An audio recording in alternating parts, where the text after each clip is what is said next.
Hey guys, today we are wrapping up your landmark slideshow that we've been working on.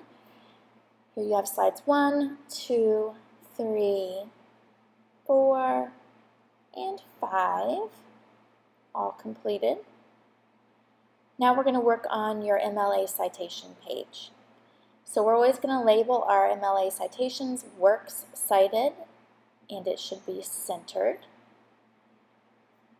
Okay, and then here this student from last year has her citations done, and she did a really good job with them.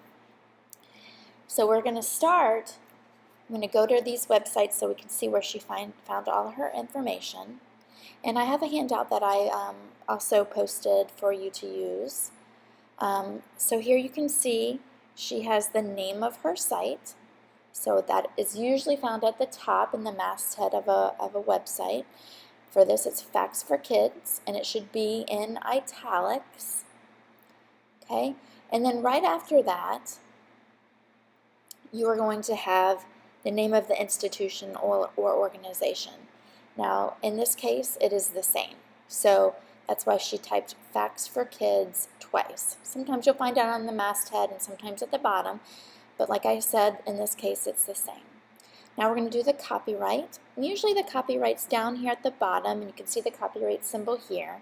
But in this case, there's a copyright notice page, and we can see it's 2012. So here we have 2012. And then we go on to the URL. And how you do get the URL is it's just up here in your URL bar. Command C to copy it, or Control C if you're on a PC. And then Command V or Control V to paste it into your citation. Next, you have your access date, which hers was September 23rd, 2019. Please pay attention to the punctuation in it as well.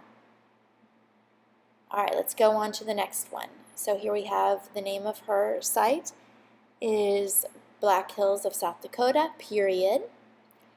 And then she does have a corporate sponsor, which can be found at the bottom of this webpage. It is Black Hills and Badlands Tourism Association. You can also see it at the bottom here.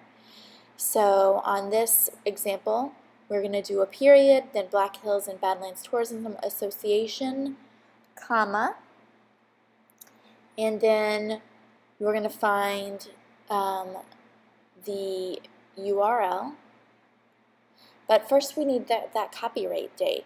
And you can see down here that there is no copyright date listed. And it is not on this site anywhere. There's no copyright link at all. So in this case, you would just leave it off. It would go right there normally, but we're just going to leave it off because there is none listed on this site. And sometimes that happens. Then we have the URL, which you copy and paste. And then lastly, you're going to have the access date and a period at the end. These citations should always be Times New Roman. Normally, if you're typing them for a paper, it's going to be 12-point size, but for a presentation, that's just too small. So you can leave it larger for this. Double space, always double space is MLA style, and this is what a nice citation looks like. Again, not 12-point size, but we want it to be bigger so your audience can see it. The only problem with this now is that it needs to be in alphabetical order by the name of this site.